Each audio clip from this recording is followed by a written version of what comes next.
Red. Yung kanina tinawag kasi nila. Ano pala dito ng mga puno? Ang lalaki pala dito ng mga puno, guys. Kanila naman. Ang daming mga kakaiba. Nara, kanina nara. Kakaibang mga puno na to. Eh.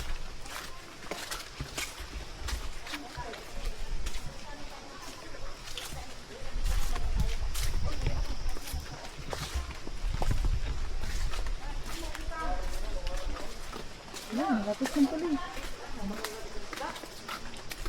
Maganda kasi semento ang daanan.